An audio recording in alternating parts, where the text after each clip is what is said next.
ప్రభా నాతోనే రక్షణ దయచేయగల దేవుడు ప్రభా పాపము ఊపిలో నుంచి వారిని మీరే లేవనెత్తమని ప్రార్థిస్తాం. ఎంతమంది తల్లులు తమ పిల్లల కోసం ప్రార్థించమని చెప్పారో వారందరినీ కూడా మీ కరుణా పీఠంలో ఎత్తిపడుతున్నాం. ప్రతి తల్లి కన్నీరు కాచు బిడ్డగా నా ప్రభా రోదన చేసి స్త్రీగా దేవా ఇర్మియాలో చెప్పబడిన రీతిగా త్వరగా రోదన ధ్వని చెవిడి అని మీరు సెలవిచ్చారు.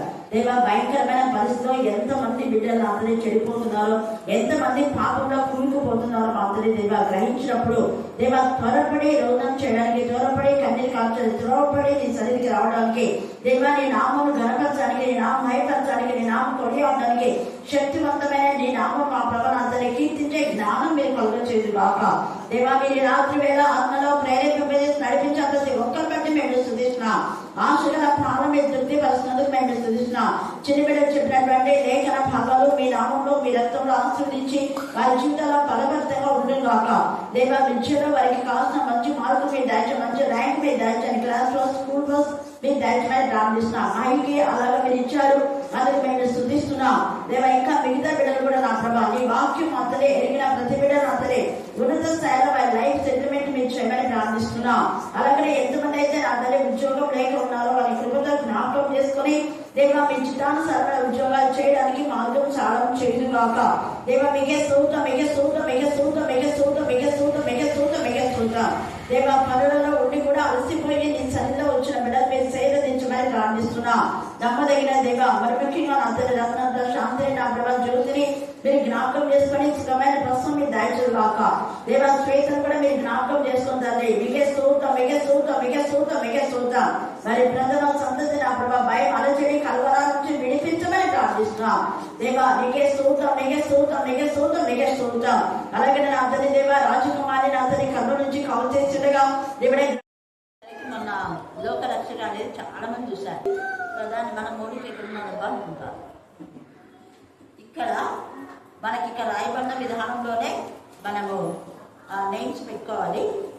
గలిలయలోని అని చెప్పొచ్చు. గలిలయలోని ఒక ప్రధాని కుమారుడు అంటే ఎంతమంది ప్రధాని ఉన్నో తెలీదు, కానీ ఇక్కడైతే ఒక ప్రధాని కుమారుడు. ఇక్కడ ఏది ఉంటే అది మాత్రమే మనం తీసుకోవాలా, కలపడం చేయకూడదు. గలిలయలోని ప్రధాని కుమారునికి స్వస్థత.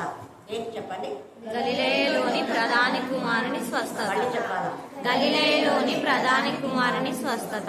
ఇక్కడ మనం చూస్తే ఈ ప్రధాని గలిలయలోని ప్రధాని ఆయన అన్యుడో లేకపోతే దేవుని నమ్మినవాడో మనకు ఇక్కడ ఏం రాయబడ. కాకపోతే యేసు ప్రభుల వారు నీటిని ద్రాక్షారసంగా మార్చి ఈ బిందు ప్రధాని దగ్గరికి అంటే ఆ ప్రధాని దగ్గరికి తీసుకుపోయినప్పుడు అతడు ఏమన్నా అంటే ఇది శ్రేష్టమైనటువంటి ద్రాక్షారసం కదా, ఇలాంటిది మేము ఎక్కడ కూడా తాగలేదు అన్నట్టుగా అనుకుని అప్పుడంతా చాలా మంది దేవుని మహింపరిచారు. మన 2వ అధ్యాయంలో మనం చూస్తాం. ఆ విషయం ఒకవేళ ఈయన ఇని ఉండవచ్చు. అందుకనే ఈ ప్రధాని ఏం చేస్తున్నాడు అంటే యేసయ్య దగ్గర చూడండి, కపెర్నహూములో ఒక ప్రధాని కుమారుడు గలిలయలోని కానాకు ఆయన తిరిగి వచ్చాను. అప్పుడు కపెర్నహూము ఈ కానా గలిలయ ప్రాంతంలో కానా కపెర్నహూము ఇవన్నీ అక్కడక్కడే ఉంటాయన్నమాట. అందుకని ఆ కానాకు యేసయ్య తిరిగి వచ్చాడు. అంటే ద్రాక్షారసము ఆ పెళ్లి విందుకు పోయిన తర్వాత మళ్ళీ వచ్చినాడు ఒకసారి. అక్కడికి వచ్చినప్పుడు కపెర్నహూములో ఒక ప్రధాన కుమారుడు అంటే అందరికి తెలిసిపోయింది కాబట్టి రోగి ఉంటే ఆయన ఏం చేసినాడు, యేసు యూదయ నుండి గలిలయకు వచ్చినని అతడు విని అండర్లైన్ చేసుకోండి. ఏం చేసినాడంటే ప్రధాని యేసయ్య వచ్చినాడని విన్నాడు. మరి మనం దేవుని ఎందుకు భయభక్తి గల వాళ్ళు వచ్చినారు అని విన్నప్పుడు మన యొక్క మరి పరిస్థితి ఏంటి, మనం ఎంత అలర్ట్గా మనం ఉన్నాం, ఎంత వారి పట్ల విధేయత మనం చూపుతున్నాం, ఎంత దేవుని పట్ల ఆసక్తి. అంటే యేసయ్య ఎవరు అన్నది వాళ్ళకంతా తెలుసు. యేసయ్య దేవుని కుమారుడని, యేసయ్య సర్వశక్తిమంతుడని, యేసయ్య సర్వోన్నతుడని, యేసయ్య సర్వ అంతర్యామి అని, ఆయన హృదయంలో అంతా అంతరంగం అన్ని తెలుసు అని, ఆయన ఏమైనా చేయగలడు అని, అక్కడ అద్భుతాలు చేసినటువంటి ఆ విషయాలంతా కూడా తెలుసు. ఆయనను ఒక అద్భుతకరుడుగా ఆశ్చర్యకరుడుగా అందరు కూడా గుర్తించినారు. ఆ గుర్తించిన వాళ్ళలో ఈ ప్రధాని కూడా ఒకడు. అందుకనే యేసయ్య వచ్చినాడు అనేసరికి వెంటనే ఆయన కుమారుడు ఎన్ని రోజులుగా మరి బాధతో ఉన్నాడో మనకి ఇక్కడ లేఖనంలో ఆధారాలు లేవు. కాకపోతే యేసయ్య వచ్చినాడని విన్న వెంటనే ఆయన ఎద్దకు వెళ్ళి అనేది అర్థం చేసుకోండి. ఈ ప్రధాన ఎవరి దగ్గరికి వెళ్తున్నారు? మళ్ళీ చెప్పాలి. మనల్లో ఏం చేస్తారు, మా ఇంటికి రాలా బాగానే ఉండాలి దినపతిలాగా. ఊరికే ఏదో ప్రార్థన వాక్యం వినడానికి రమ్మంటే రారు. మళ్ళా ఏం చేయాలి, వాళ్ళకు ప్రార్థన చేయడానికి వాక్యం చదవరు, వాక్యానుసారంగా జీవించరు. ప్రార్థనకి రండి, ఈ టైంలో ప్రార్థన ఉందంటే నిర్లక్ష్యం. కానీ వాళ్ళకు రోగాలు వచ్చినప్పుడు మాత్రమే ప్రార్థన బతికొస్తుంది. అది కూడా 1 నిమిషం ప్రార్థన. మన ప్రార్థన గంటలు చేయం కదా. వాళ్ళ ఇంటికి పోతే 1 నిమిషం ప్రార్థనకు రాలేదని బిడ్డురాలు నిష్ఠురాలు పెట్టున్నారు. కానీ ఇక్కడ ఇది ఆసక్తి అంటే ఇది దైవజనుల దగ్గరికి మనం వెళ్ళాలి. అక్కడ మనం చూస్తే ఏరియా ప్రవక్త దగ్గర కూడా అనేక మందిని అద్దను పోలేదు. రాజు పోకుండా వేరే వాళ్ళని పంపించినాడు కదా. అక్కడ మనం చూస్తే షోంలోను వేరే వాళ్ళని 50 మందిని పంపిస్తే 50 మంది 2 సార్లు ఏమైపోయినారు, అగ్ని దహించింది. ఎందుకు దహించింది అంటే వాళ్ళు పోయి గర్వంతో అహంకారంగా దయచుండా రా కిందకి, రాజు విడిస్తారు రా అన్నారు. వాళ్ళు విధేయత చూపలేదు. అప్పుడు వెంటనే ఏరియా కూడా ఏమన్నా అంటే నేను నిజంగా దైవజనుడు అయితే వాళ్ళకి చదివింది దైవజనుడా కిందికి రా, మా రాజు విడిస్తున్నారు అంటే నిజంగా నేను దైవజనుడు అయితే నిన్ను నీ 70 మందిని దహించును కాక. వెంటనే ఆన్ ద స్పాట్ అక్కడ క్షమించాడా ఏమన్నా, పోనీ అక్కడ ఏమైనా శపించాడా? శాపం కాదు, ఏం కాదు. కాకపోతే దేవుని ఉగ్రత ఏంటి అనేది వాళ్ళకి తెలియచేయడానికి. సరే 70 మంది అలాగా 70 మంది దహించబడితే ఆ రాజు ఎంత పశ్చాత్తపడాలి. అసలు కంగారు పెట్టి ఏడ్చి ఎవరెవరి ఫ్యామిలీస్ అని, అది కాకుండా ఎంత గర్వం చూడండి. మళ్ళా 70 మంది పంపించినాడు. చనిపోయిన 70 మందిని గురించి బాధపడడం కాకుండా మన వాళ్ళు కూడా అంతే. ప్రధానమంత్రులు ఎలా ఉంటారు అంటే వాళ్ళు ఎవరైనా చనిపోతే ఏడుస్తారు, దబ్బో దిబ్బో మన ఇంత చేస్తారు. కానీ అదే వాళ్ళు కాకుండా వేరే వాళ్ళు చనిపోతే ఎంత నిర్లక్ష్యం. చనిపోయిన 6 నెలలకు కానీ మణిపూర్ది ఇంకా అది ఇష్యూ అయితేనే ఉంది. ఎన్ని రోజులైంది, వాళ్ళు చెప్పే ఎన్ని నెలలైంది, ఇప్పటికీ దాని గురించి ఏదేదో గొడవ మళ్ళీ యూట్యూబ్లోనే వస్తాను. శవ రాజకీయం చేస్తున్నాడు ప్రధానమంత్రి, ఇలా ఉంటారు కొంతమంది ప్రధానులు. ఆ రాజు చూడండి మళ్ళీ ఎంత. కాకపోతే మనం అక్కడ గమనించాలి, రాజుకు దేవుని యందు భయం భక్తి లేదు. రాజుకు దైవజనుడి యొక్క శక్తి ప్రభావము తెలిసి కూడా నిర్లక్ష్యం చేశాడు. అయితే 3వసారి వచ్చినటువంటి 70 మంది పైన ఉన్న అధిపతికి తెలిసి అర్థమైంది. అందుకని 3వసారి అతను ఏమంటా అంటే మోకాళ్ళుని విధేయతగా, అయ్యగారు మీరు వస్తారా ప్లీజ్, చూసినారా ఎంత విధేయతగా. అందుకే ప్రవక్త కూడా ఆ 70 మందితో దేవుడు చెప్తాడు వెళ్ళమని. వెళ్తాడు. ఆ యొక్క రాజుకు రాబోయేటటువంటి శిక్షణ గురించి తెలియజేస్తారు. అదంతా మీరు స్టోరీ తర్వాత చదువుకోండి. ఇక్కడైతే ఈ ప్రధానే వచ్చినట్టు చూడండి. యాక్చువల్గా ఎక్కడ దైవజనులు అక్కడికి రావాలి, కానీ రాలేదు. అహంకారం చూడండి. కానీ ఈ యొక్క ప్రధానికి విధేయత, ఎంత విధేయత. ఏసని పిలుచుకో రాకపోండి అని 10 వాళ్ళని పంపలేదు. అయితే అతనే వచ్చాడంట. అతనే వచ్చి ఎంత చక్కగా అంటున్నాడు చూడండి. ఆయన యుద్ధకు వెళ్ళి చదవండి. తన కుమారుడు చావ సిద్ధమై ఉండెను కనుక ఆయన వచ్చి అతని స్వస్థపరచవలని వేడుకొని అనేది అండర్లైన్ చేసుకోండి. వేడుకొని అంటే ఎంతసేపు అన్నాడు. ఆ వేడుకొని అనే మాటలో ఇక్కడ చిన్నగా ఒక పదమే, కానీ ఎంతసేపు ఏసైని అడిగించాడు అంటే ఏసై అప్పుడు వాక్యం చెప్తున్నాడేమో, అక్కడ ఎంత బిజీగా ఉన్నాడేమో, అదంతా ఇక్కడ రాయబడ్డా. కానీ అయినా కూడా దయచేసి రండి, నా కొడుకులు స్వస్థపరచుకోండి. నాకు తెలిసి అక్కడ ఏసై వాక్యం చెప్తుంటాడు. ఆ సందర్భంలోనే ఈయన అడిగింటాడు, లేకపోతే ఏసై రాకుండా వెళ్లకుండా ఉండలేదు. అందుకనే వెంటనే ఆయన వేడుకొనేను.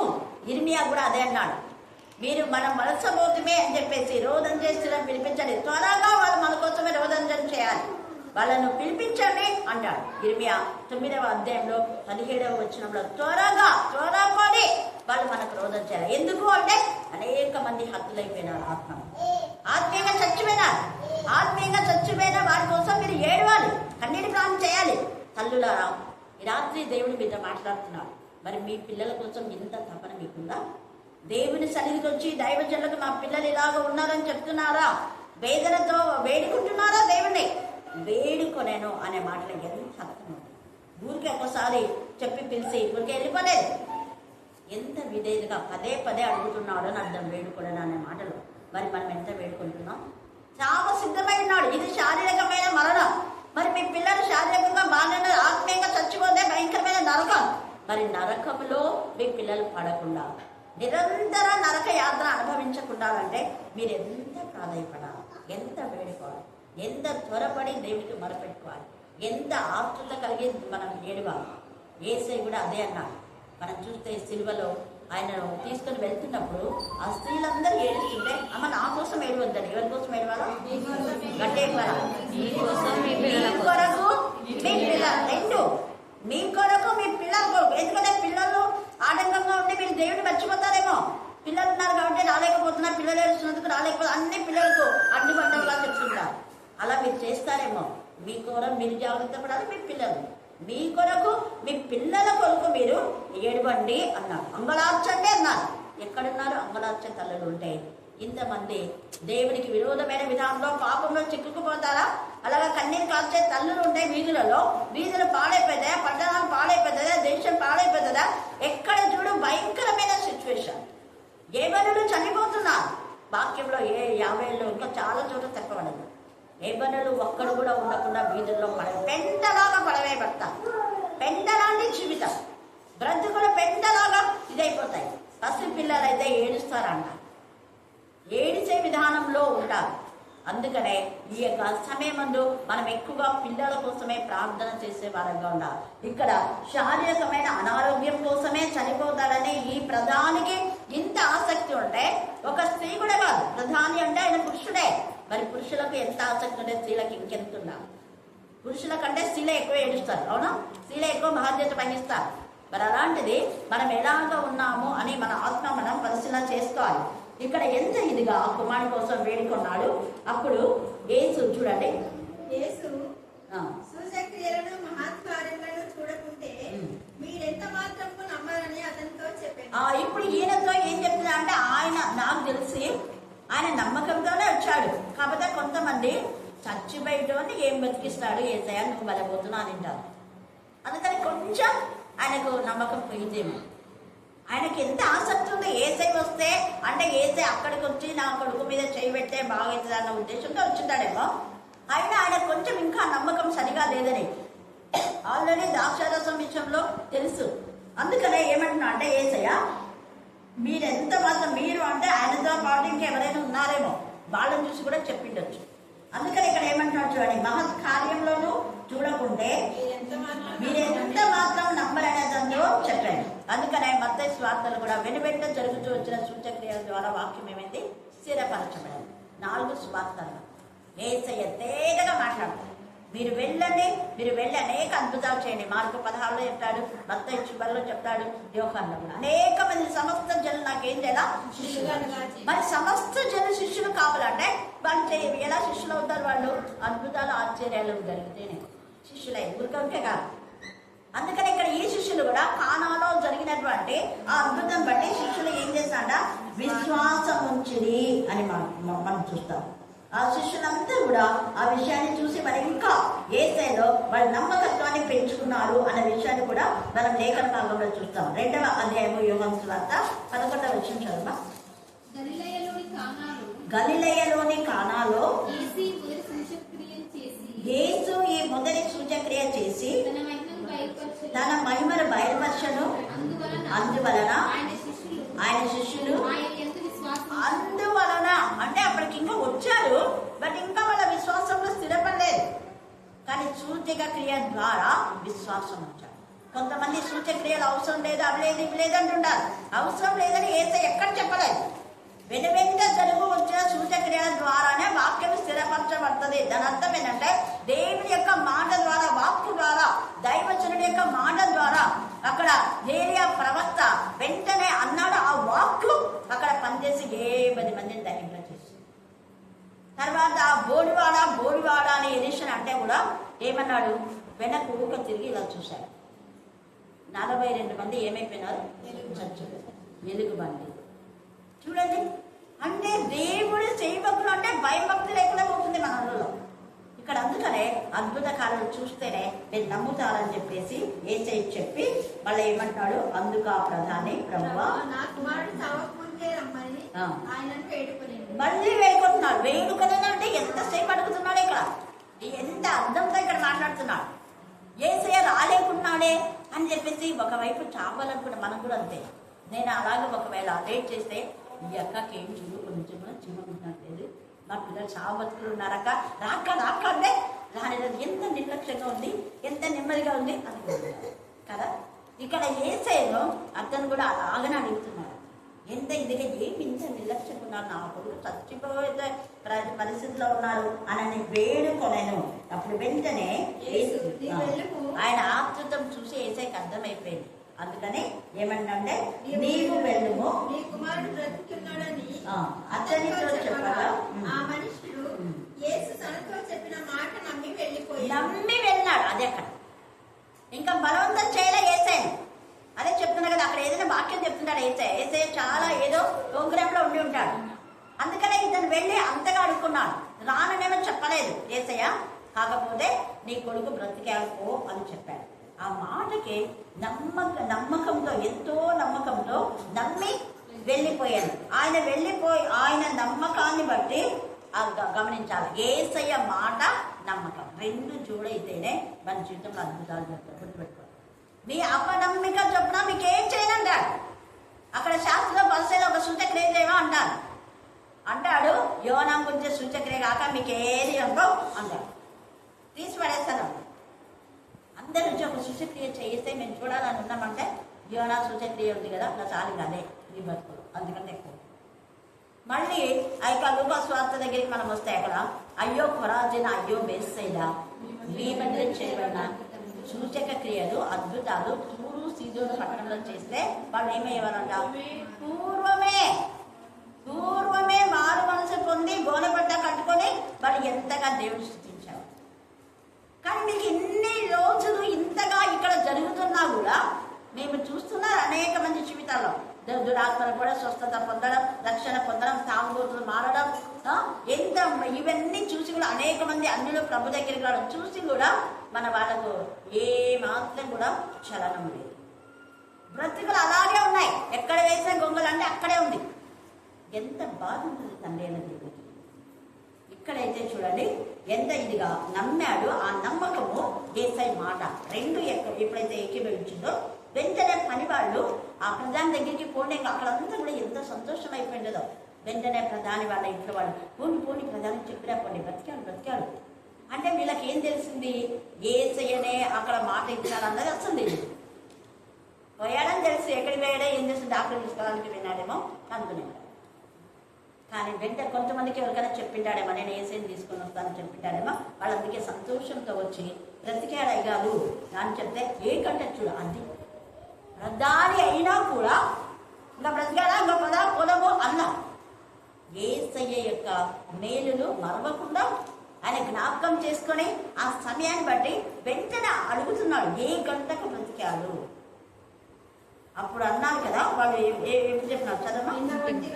నిన్న చూడండి ఎప్పుడంతా నిన్న అంటే ఒక దిన ప్రయాణం అనమాట. ఒక దిన ప్రయాణం. నిన్న 1 గంటకు జ్వరం వాడిని విడిచెనని అతనితో చెప్పింది. నీ కుమారుడు బ్రతికున్నాడని యేసు తనతో చెప్పిన గంట అదే అని తండ్రి తెలుసుకున్నది కనుక అతడును అతని ఇంటి వారందరూ నమ్మిది. అందరు నమ్మినారు. ఇక్కడ అందరు నమ్మినారంటే మళ్ళా యేసుని పిలిచింటారు. అతను నమ్మినాడు, అతని ఇంటి వారు. అప్పుడు పోయి అందరికి ప్రధాని అయినా కూడా విధేయతతో అందరిని పిలిచి అక్కడ వాళ్ళందరూ చెప్పింటారు. ఈ విధానంలో నా కొడుకు బ్రతకడానికి కారణం యేసయ్యనే. యేసయ్య నాకు అక్కడ చెప్పిండు. ఆయన వచ్చి చేయబెట్టి ప్రార్థన చేయలేదు, జస్ట్ మాట మాత్రమే. ఆయన మాట అంత శక్తివంతమైంది. యేసయ్య మాట భూదిగంతాలకు బయలువేయలేదు. అందుకనే దురాత్మలను నజరేయుడైన యేసునామం అంటేనే ఏమైపోతాయి. ఊరికే యేసునామం అంటే యేసు అనేవాడు ఎంతమంది ఉంటారు. యేసు అని పేరు పెట్టుకుంటే దొంగ యేసులాగా ఉంటారు. మన యేసున్నాడు కదా, మరి యేసున్నాడు, చాలా మంది ఉన్నారు ఇలాగా. ఇంకా ఏదో పెట్టి పక్కన యేసు అని పెట్టింటారు. యేసుదాసు అని. దేవుని దాసులు ఉండరు, సైతాన్ దాసులు అంటారు. పేరేమో యేసుదాసులు కానీ సైతాన్ దాసులు అంటారు. అలాంటి యేసు అంటే పోవవి. నజరేయుడైన యేసు అంటే యేసు ప్రభు తప్ప ఇంకెవ్వరు లేరు. హల్లెలూయా, హల్లెలూయా, హల్లెలూయా, హల్లెలూయా, హల్లెలూయా, హల్లెలూయా. అందుకనే నా నామమున అన్నాడు యేసయ్య. నజరైన యేసు నామమున దురాత్మలు అస్సలు ఉండవు. వాటిని ఆల్రెడీ యేసయ్య బంధించాడు, కానీ అవి దురాత్మలు కొన్ని వాటి క్రియలను మనుషులలో ప్రలోభ పెట్టి మనుషులను బాధ పెడుతూ ఉంటాయి. వాటిని గద్దించి బంధించగల శక్తి దేవుడు తన పిల్లలకి ఇస్తాడు ఖచ్చితంగా. ఆయన నామంలో విశ్వాసం ఉంచకుండా మనం ఏదైనా చేస్తే ఇక స్కెవై అనే యాజకుని కుమారుల లాగానే మరలా ఆ ప్రార్థన చేసిన వాళ్ళకే దురాత్మలు పడతామంటే పడతాం. జాగ్రత్తగా ఉండాలి. ఇక్కడ ఎంత నమ్మకం చూడండి. ఆ నమ్మకం మనం చూస్తే దేవుని నమ్మిన బిడ్డలు దేవుడు ఎప్పుడు ఎన్నడూ చేయలేదు. మనం ఆది కాండంలో కూడా ఇక్కడ ఇస్సాకుతో ఒక మాట అంటాడు చూడండి. 26:1-2 చదవండి. 1-2 ఆది కాండము. అబ్రహాము దినములలో వచ్చిన మొదటి కరువు కాక మరి యొక్క కరువు ఆ దేశంలో వచ్చాను. అప్పుడు ఇస్సాకు గెరారులో ఉన్న ఫిలిస్తీయుల రాజైన అబీమెలెకు నొద్దకు వెళ్ళాను. అక్కడ యెహోవా ఆయనకి ఏమైనాడు? ప్రత్యక్షమై వెళ్ళొద్దు, దేవుని మాట విన్నాడు. ఐగుప్తులో సమృద్ధి ఉందని పోవద్దు ఐగుప్తు. దేవుని మాటకి ఇస్సాకు లోపన్నాడు. ఒకే ఒక మాట, నువ్వు ఐగుప్తుకి వెళ్ళొద్దు, ఇక్కడే ఉండు. మీ తండ్రికి నేను ఎలా తోడైనాడో అలాగనే నీకు తోడుగా ఉంటా. నా మహా కరువులో 100 పంట పండించాడు. తర్వాత బావులు తవ్విస్తే ఇద్దరు జగడమాడినారు 2 సార్లు. 3వసారి 22వ వచనంలో రహేబోతు అని పేరు పెట్టారు. 22వ వచనం చదవండి. అతడు అక్కడి నుంచి వెళ్ళి ఈ రాత్రి మీరు జ్ఞాపకం చేసుకోండి. నీతో ఎవరైనా జగడం ఆడారా, నీతో ఎవరైనా బాధ పెట్టారా, అక్కడి నుంచి వచ్చేసాడు. యోసేపు ఎప్పుడైతే అక్కడి నుంచి వచ్చాడో అప్పుడే బ్లెస్సెడ్ అయిపోయినాడు. దావీదు గొర్రెల దొడ్ల నుంచి ఎప్పుడైతే వచ్చాడో అప్పుడే బ్లెస్సెడ్ అయిపోయినాడు. ఆమోసు దేవుడు పిలిచాడు. పశువుల కాపరిగా ఉన్నటువంటి ఆమోసు దేవుడు ఆశీర్వదించినాడు. ఏ పరిస్థితిలో నుంచి దేవుడు నేను పిలుస్తాడో అక్కడికి నువ్వు వచ్చేది. గవర్స్ విల్ ఎప్పుడైతే అక్కడికి వచ్చాడో, రూతు ఎప్పుడైతే దేవుని మాటకు లోపడి మోయాబుని విడిచింది, మళ్ళా మోయాబు దగ్గరికి పోలేదు. తన తల్లిని, తన తండ్రిని, తన బంధువులు అందరినీ విడిచి వచ్చింది. ఇశ్రాయేలు దేవుని రెక్కల నీడను ఆశ్రయించింది ఆమె. రూతు 2:10-12 చదివితే. తర్వాత 3:10లో ఆమె ప్రవర్తన, ఆమె దేవుని దగ్గరికి రావడం, మన ప్రవర్తన 2 ఏకీభవించారు. ఊరికే దేవుని దగ్గరికి రావడం కాదు, ఊరికే సంఘంలోకి రావడం కాదు, ఊరికే వాక్యం చెప్పడం కాదు, ఊరికే ప్రార్థన చేయడం కాదు. ప్రవర్తన, మన ప్రవర్తన ఎలా ఉంది? దేవుని దగ్గర ఉంటుందని గ్రంథంలో లిఖితమైనది.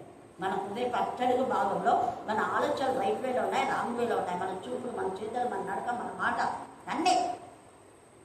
అందుకనే యెషయాలో ఎంత చక్కగా మోయాబు స్త్రీలు ఘోర చూపులు చూస్తున్నారు, కాళ్ళ గజ్జెలు పురుగుతో నడుచుచు.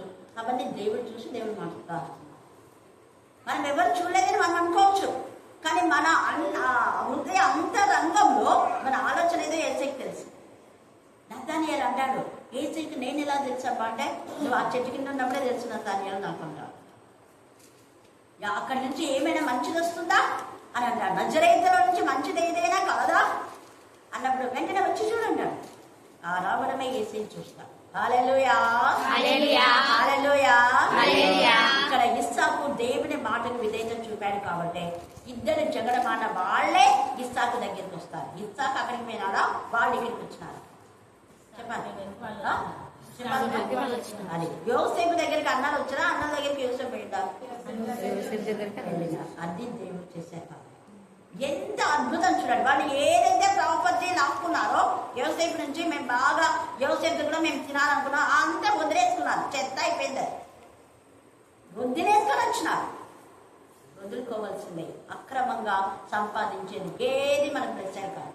న్యాయంగా కష్టార్జితంతో మనం దీవిస్తే దేవుడు ఆశీర్వదిస్తాడు. వీడు అక్రమంగా 2 బావులను తీసుకున్నాడు, ఒక్క బావిలో కూడా నీళ్ళు లేవు. మళ్ళీ సిగ్గుతో వచ్చి ఇస్సాకు దగ్గరికి క్షమాపణ కోరుకుంటారు. మేము చూశారు, అద్భుతం చూశారు, సూచక్రియ చూశారు, దేవుని యొక్క శక్తి వాళ్ళు చూశారు. అందుకే నువ్వు ఉంటే చాలు మాత్రం దేవుడు నిన్ను ఆశీర్వదించాడు, నువ్వు దేవుడు నీకు తోడుగా ఉన్నాడు నాకు అర్థమైపోయింది.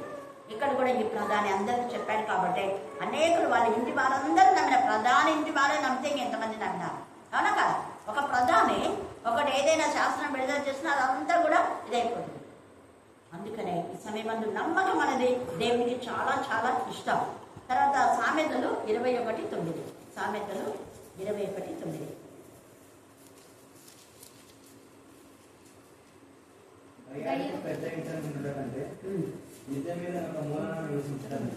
అది విద్య మీద గయ్యాలితో గొడవలతో నేను అన్నా గిబ్సన్ చర్చిలో ఇందాకనే రాజకుమార్తో మాట్లాడినా.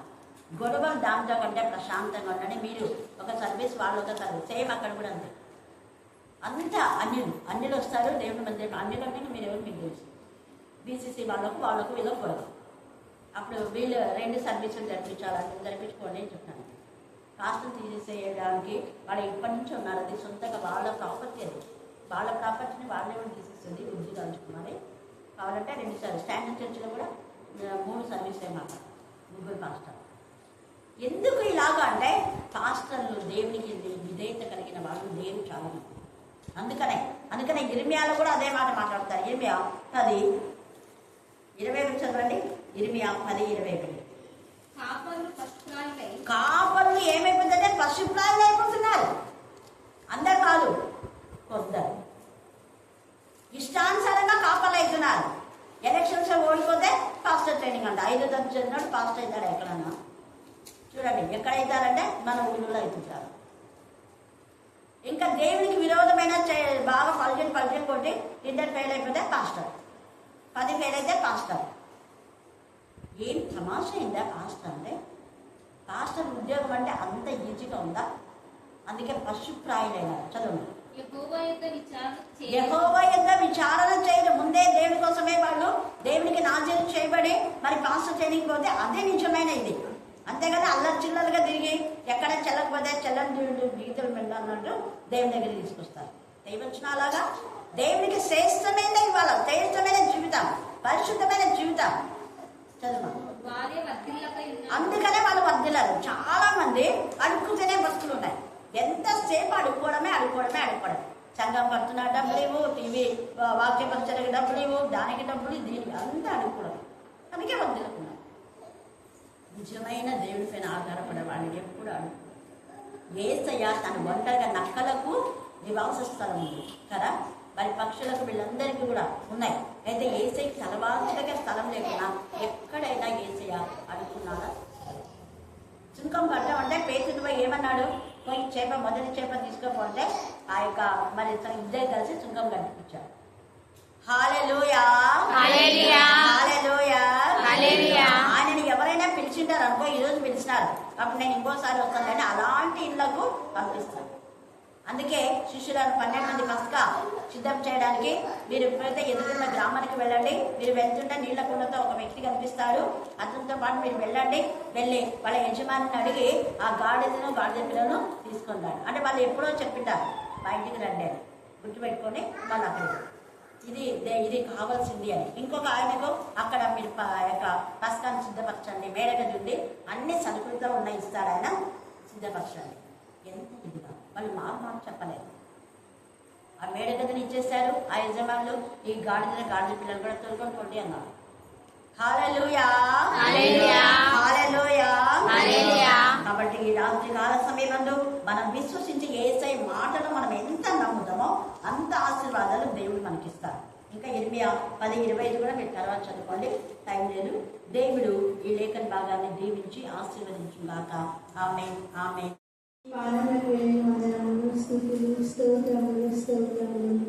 స్తోత్రములు చెల్లించుకుంటున్నాం ప్రభా.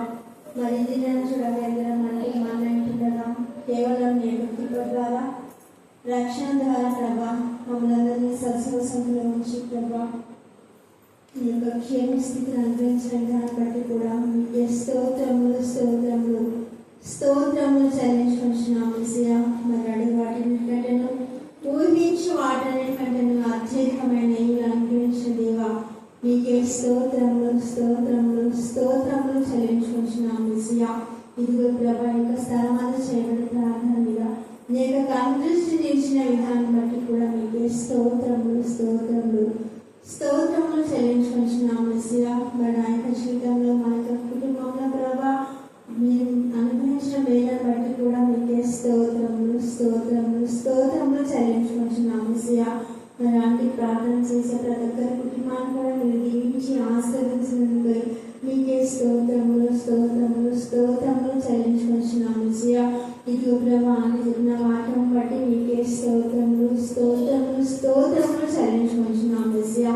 మరి చెప్పబడిన వాక్యమును మా హృదయంలో కలుషడానికి ప్రభా నేను కృప దైక్షంగా వేడుకొచ్చున్నాము మెస్సియా. మరి మాట మాత్రం సెలవు చోట రాయబడింది ప్రభా, నమ్మిక మాత్రం నుంచి మనం సెలవిస్తాం. నీకే స్తోత్రములు స్తోత్రములు ప్రభా. మరి నమ్మితే ప్రభా దేవుడు మహిమను చూస్తామని సెలవిస్తుంది దేవా. మీకే స్తోత్రములు ప్రభా. మీకు అసాధ్యమైనది ఏది లేదు. సమస్తము సాధ్యమే ప్రభా. మరి ప్రభా ఇక్కడ చేరిన బిడ్డలందరినీ కూడా దీవించండి, ఆశీర్వదించమని వేడుకుంటున్నాం మెస్సియా. ఎవరు ఎలాంటి హృదయం తెలుసుకున్నప్పటికీ ప్రభా మీ యొక్క సన్నిధిలో మొదలుపెట్టినప్పుడు ప్రభా మరి అనేక అద్భుత కార్యము చదివించిన